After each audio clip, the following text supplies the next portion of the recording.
Chapter 18 of Fathers and Sons. This recording is in the public domain. Recording by Roger Moline. Fathers and Sons by Ivan Turgenev. Translated by Richard Hare. Chapter 18. The next day, when Madame Odintsov came down to tea, Bazarov sat for a long time bending over his cup, then suddenly glanced up at her. She turned towards him as if he had touched her, and he fancied that her face was paler since the night before. She soon went off to her own room and did not reappear till breakfast. It had rained since early morning, so that there was no question of going for walks. The whole party assembled in the drawing room. Arkady took up the last number of a journal and began to read. The princess, as usual, first tried to express angry amazement by her facial expression, as though he were doing something indecent, then glared angrily at him, but he paid no attention to her. "Evgeny Vassilich," said Anna Sergeyevna, "let us go to my room. I want to ask you mentioned a textbook yesterday." She got up and went to the door. The princess looked round as if she wanted to say, "Look at me, see how shocked I am," and again stared at Arkady, but he merely raised his head, and exchanging glances with Katya, near whom he was sitting, he went on reading. Madame Odintsov walked quickly into her study.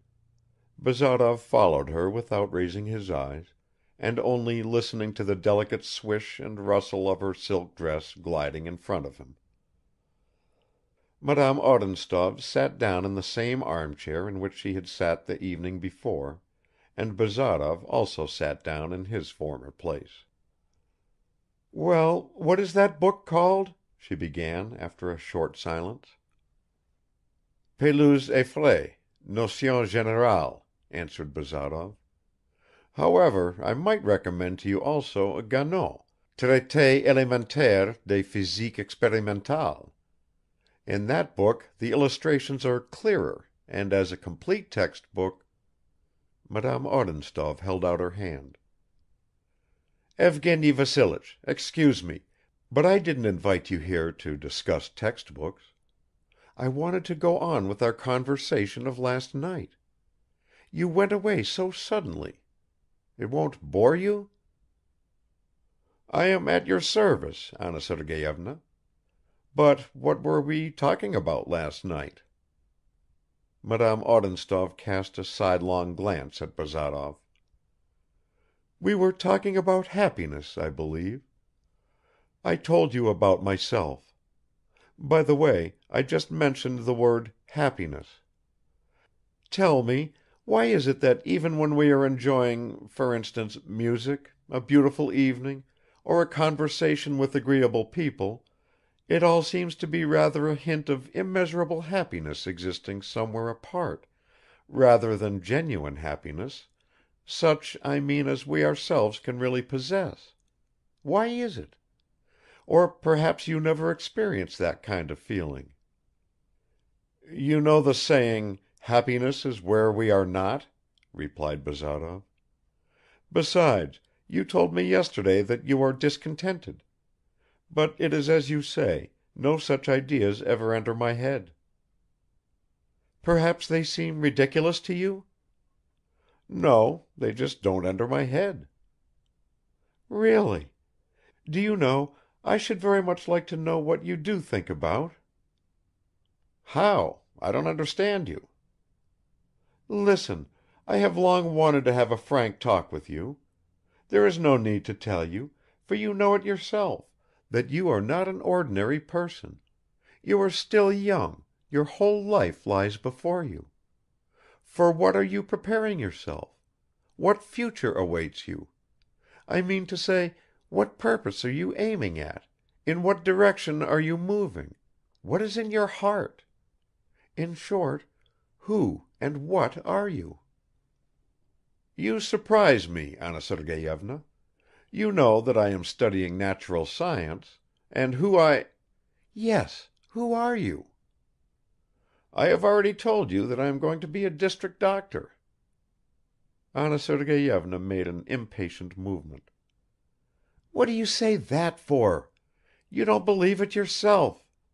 Arkady might answer me in that way, but not you." "How does Arkady come in?" "Stop! Is it possible you could content yourself with such a humble career, and aren't you always declaring that medicine doesn't exist for you? You, with your ambition, a district doctor? You answer me like that in order to put me off, because you have no confidence in me. But you know, Evgeny Vassilich, I should be able to understand you. I also have been poor and ambitious, like you. Perhaps I went through the same trials as you." "That's all very well, Anna Sergeyevna, but you must excuse me. I am not in the habit of talking freely about myself in general, and there is such a gulf between you and me." "In what way a gulf? Do you mean to tell me again that I am an aristocrat? Enough of that, Evgeny Vassilich. I thought I had convinced you." "And apart from all that," broke in Bazarov, "how can we want to talk and think about the future, which for the most part doesn't depend on ourselves? If an opportunity turns up of doing something, so much the better, and if it doesn't turn up, at least one can be glad that one didn't idly gossip about it beforehand." "You call a friendly conversation gossip? Or perhaps you consider me as a woman unworthy of your confidence? I know you despise us all." "I don't despise you, Anna Sergeyevna, and you know that." "No, I don't know anything. But let us suppose so. I understand your disinclination to talk about your future career, but as to what is taking place within you now." "Taking place," repeated Bazarov, "as if I were some kind of government or society? In any case, it is completely uninteresting, and besides, can a person always speak out loud of everything which takes place within him?" "But I don't see why you shouldn't speak freely about everything you have in your heart." "Can you?" asked Bazarov. "I can," answered Anna Sergeyevna after a moment's hesitation. Bazarov bowed his head. "You are luckier than I." "As you like," she continued, "but still something tells me that we did not get to know each other for nothing, that we shall become good friends. I am sure that your how shall I say your constraint, your reserve, will disappear eventually." "So you have noticed in me reserve, and how did you put it, constraint?" "Yes." Bazarov got up and went to the window. "And would you like to know the reason for this reserve? Would you like to know what is happening within me?" "Yes," repeated Madame Odintsov, with a sort of dread which she did not quite understand. "And you will not be angry?" "No." "No?" Bazarov was standing with his back to her. "Let me tell you, then, that I love you like a fool, like a madman. There! You've got that out of me." Madame Odintsov raised both her hands in front of her, while Bazarov pressed his forehead against the window pane. He was breathing hard, his whole body trembled visibly. But it was not the trembling of youthful timidity, not the sweet awe of the first declaration that possessed him; it was a passion beating within him, a powerful heavy passion not unlike fury and perhaps akin to it. Madame Odintsov began to feel both frightened and sorry for him.